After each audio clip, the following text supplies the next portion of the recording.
Indian army तो already हमारी दुश्मन है ये, लेकिन पुलिस वाले हमारे अपने होकर भी हमें मजबूर करते हैं कि हम उन पर कार्रवाई करें। वरना लास्ट ईयर के वीडियो में हमने ऐलान कहा था कि पुलिस हमारे खिलाफ कोई कार्रवाई अंजाम ना दे, लेकिन वो टस से मस न हुए और हमारे खिलाफ कार्रवाई करते रहे और हमारे नौजवान लोगों को भी सजाते रहे। इसलिए अब किसी के लिए कोई वार्निंग नहीं होगी और हर किसी वर्दी पोस्ट के लिए जो इंडिया के कानून की पासदारी करेगा उसके खिलाफ सिर्फ कार्रवाई होगी। हम कश्मीरियों से अपील करते हैं कि वो आर्मी और पुलिस से भी दूर रहें, क्योंकि हम उन पर कभी भी किसी भी वक्त कोई भी हमला कर सकते हैं।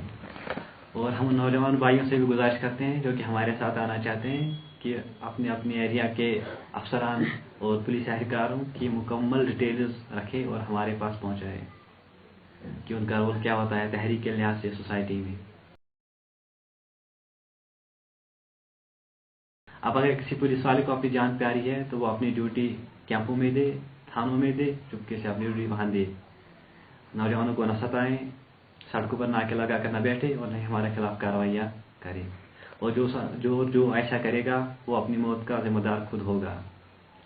मैं एक बार और याद दिलाना चाहता हूँ पुलिस वालों को कि असल में हमारा जो दुश्मन है वो भारत है।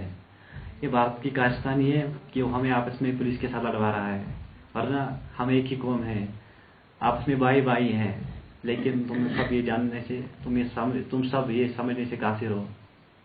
इसलिए मैं आपको एक मशवरा देता हूँ कि अपनी बंदूकों का रुख इंडिया की तरफ कर दो और हमारा साथ देकर तहरीक की आज़ादी में शामिल हो जाओ। ये हमारे लिए बेहतर है, क्योंकि हम फिर से चैन और सुकून के साथ रह सकते हैं। ये पूरी कश्मीरी कौम के लिए बेहतर है, क्यों? वरना एक तरह से मुजाहिदीन शहीद होंगे और एक तरह से पुलिस वाले मरेंगे, जो कि इंडिया चाहती है कि ऐसा ही हो। इंडिया को कोई फर्क नहीं पड़ती चाहे मुजाहिदीन शहीद हो या कोई पुलिस वाला मरे।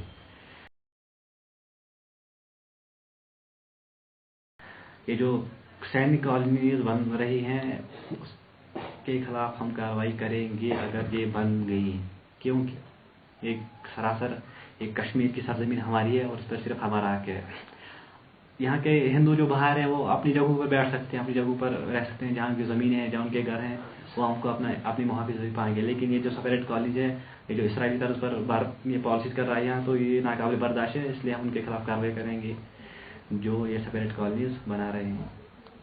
अब रही बात हमारे एक साथी की, तारिक पंडित, जो रिसेंटली अरेस्ट हुआ था आर्मी के हाथों, तो उसके अरेस्ट से हमें कोई फर्क नहीं पड़ा। अल्हम्दुलिल्लाह रब्बिल आलमीन, हम पर अल्लाह का फज़ल करम है और हमें सारा कश्मीर पनाह देता है। उसके तारिक पंडित ने हमारे कुछ हमदर्दों को पकड़वाया, कुछ जहाँ रहते थे तो वो ठिकाने थोड़े एक्सपोज किए, तो उससे हमें कोई फर्क नहीं पड़ा, क्योंकि हमारे पास अल्हम्दुलिल्लाह सारा कश्मीर है, सारा कश्मीर हमें पनाह देता है।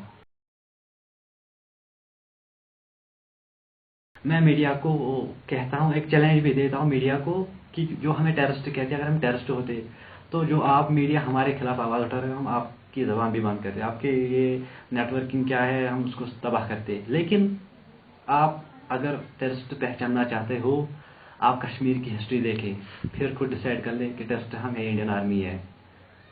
पूरी हिस्ट्री देखें कश्मीर की, फिर आप खुद देखोगे हम टेररिस्ट है या इंडियन आर्मी है। जैसे टिकोफारा में हमारे 7 भाई शहीद हुए तो उस टाइम इंडिया ने आपकी नेटवर्किंग बंद की। क्यों? 3-4 दिन 5 दिन नेटवर्किंग सब बंद हो गई, इसलिए ताकि एडवर्टाइज ना हो कि इंडियन आर्मी यहाँ टेररिस्ट फैला रही है। तो हम कौन सा टेररिस्ट ठहरे? टेररिस्ट है वो इंडियन आर्मी है, और ये सब कश्मीरी लोग जानते हैं कि इंडियन आर्मी टेररिस्ट है।